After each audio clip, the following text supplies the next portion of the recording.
Hi hello నమస్తే welcome to ప్రజా voice. నేను మీ ప్రవీణ్. స్థానిక స్థానిక ఎన్నికల్లో యువత ఎటువైపు ఎన్నికల్లో యువత ఎటువైపు ఉంటున్నారు? మనం 79 ఏళ్ల స్వతంత్ర రాజకీయంలో స్థానికంగా ఎలక్షన్లలో యువత ప్రత్యక్షంగా పాల్గొనడం లేదు, పరోక్షంగా పాల్గొంటున్నారు. పీజీలు డిగ్రీలు చేసి యువత హైదరాబాద్లో జాబ్ చేస్తూ కనీసం స్థానిక ఎలక్షన్లో ఒక వార్డు మెంబర్గా, సర్పంచ్గా, ఎంపీటీసీగా, జెడ్పీటీసీగా పోటీ చేయలేకపోతున్నారు. ఎందుకోసమని? యువత ఎప్పుడు సోషల్ మీడియాలో అలర్ట్గా ఉండే యువత ఎన్ని రోజులు ఈ పెద్ద రాజకీయాల వారికే మనం సోషల్ మీడియాలో వాట్సాప్ గ్రూప్లలో పనిచేద్దామా? ఎందుకోసం మనం స్థానిక ఎలక్షన్లో పోటీ చేయొద్దు? యువత ప్రత్యక్ష రాజకీయాల్లోకి రావాలి. ప్రత్యక్ష రాజకీయాల్లోకి రాకుండా యువతను సోషల్ మీడియాలో వాడుకుంటున్న వాళ్ళు చాలామంది ఉన్నారు. కాబట్టి ఈ ప్రజావాయిస్ తరపున అందరికీ ఒకటే చెప్తున్నాం, స్థానికంగా ఎలక్షన్లలో యువత పోటీ చేయాలి. యువత చదువురాని వాడు, చదువుకున్న వాళ్ళందరూ హైదరాబాద్లో జాబులు చేస్తుంటే వేలిముద్రగాడు ఊళ్ళల్లో పోటీ చేసి గెలిచి వానికి కనీసం ఊరు అభివృద్ధి గురించి తెలీదు, వాడు ఊళ్ళో డెవలప్మెంట్ చేస్తాడా? చదువుకున్న యువతనేమో హైదరాబాద్లో ఉంటున్నారు. ఎందుకోసం? స్థానికంగా ఊళ్ళల్లో రానియకపోవడం. యువత ముందుకు రావాలి. రాజకీయంగా మీరు ముందుకు వస్తేనే ఊర్లో అభివృద్ధి చెందుతాయి. కనీసం ఎమ్మెల్యే, ఎమ్మెల్యే కాకపోయినా జెడ్పీటీసీగా, ఎంపీటీసీగా, సర్పంచ్గా, వార్డు మెంబర్గా అయినా పోటీ చేయడానికి యువత ముందుకు రావాలి. చదువు అక్షరం ముక్కరానోడు ఊరు నేలుతుంటే డిగ్రీలు, పీజీలు చేసి మనం హైదరాబాద్లలో జాబులు చేస్తే ఎలా ఉంటుంది? ఊరు ఎప్పుడు అభివృద్ధి చెందుతుంది? దీనికోసం ప్రత్యక్షంగా రాజకీయాల్లోకి యువత ముందుకు రావాలని ప్రజావాయిస్ తరపున కోరుతున్నాను. ఎటువైపు ఉంటారు యువత అనేది? స్థానిక ఎలక్షన్లలో ఎప్పుడు మనం వాట్సాప్ గ్రూప్లలో షేర్ చేయడం, ఆయన పంపించింది, వీరు పంపించింది, వాట్సాప్ గ్రూప్, సోషల్ మీడియాలో వర్క్ చేస్తున్నారు తప్ప ప్రత్యక్షంగా రాజకీయాల్లోకి రావడం లేదు. ఒకవేళ యువత ప్రత్యక్షంగా రాజకీయాల్లోకి రావాలని అనుకుంటే దాన్ని ఏం చేస్తున్నారు?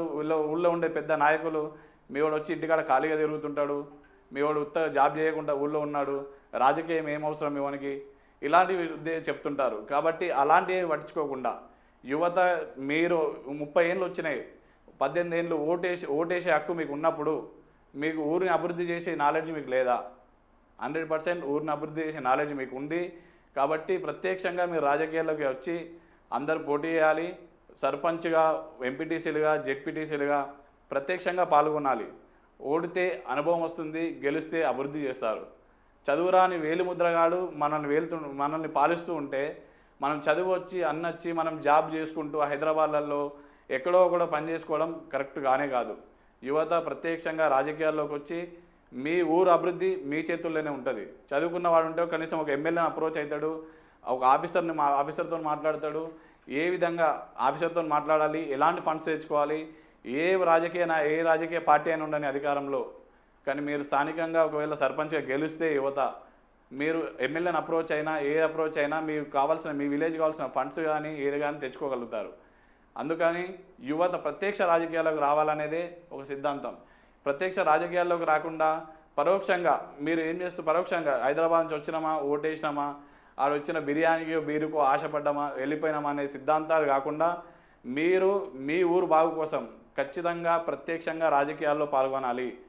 యువత రాజకీయాల్లో పాల్గొనకపోతే ఊరు అభివృద్ధి చెందదు, రాష్ట్రం అభివృద్ధి చెందదు, దేశం అభివృద్ధి చెందదు. 79 ఏళ్ళ స్వతంత్ర ఈ భారతదేశంలో కనీసం ఎక్కడనైనా యువత గెలిచిన తీర్లున్నాయా? యువత ముందుకు వస్తున్నారా? ఎందుకోసం యువత ముందుకు రావడం లేదు? ఎన్నేళ్ళు ఈ పెద్ద మనుషులు వెళ్తుంటారు, మనం అంటుంటారు చిన్న పిల్లలు, వీళ్ళతో ఏమవుతుందని. యువత ఎప్పుడు పిల్లలు కాదు. చదువుకొని డిగ్రీలు, పీజీలు చేసి 30 ఏళ్ళు వచ్చిన యువత ఎందుకు చిన్న పిల్లలు అవుతారు? వాళ్ళకు ఖచ్చితంగా ఊరిని అభివృద్ధి చేసే శక్తి ఉంది, ఊరు కోసం ఆలోచించే తత్వం ఉంటుంది, చదువుకున్న నాలెడ్జ్ ఉంటుంది. కాబట్టి వాళ్ళు ఊరిని 100% బాగు చేస్తారు.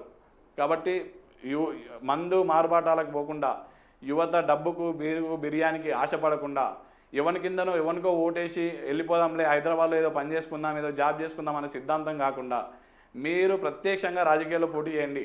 రాజకీయాల్లో మీరు ప్రత్యక్షంగా పోటీ చేసినప్పుడు ఖచ్చితంగా మీరు రాజకీయాల్లో గెలిస్తే మీ ఊరు అభివృద్ధి చెందుతుంది. లేదు అనుకుంటే 79 ఏళ్ళ స్వతంత్రంలో కూడా మన ఊరు వెనుకబడే ఉంటుంది. మన గ్రామాలు, మన పట్టణాలు, మన జిల్లాలు, మన రాష్ట్రాలు అన్నీ వెనుకబడే ఉంటాయి.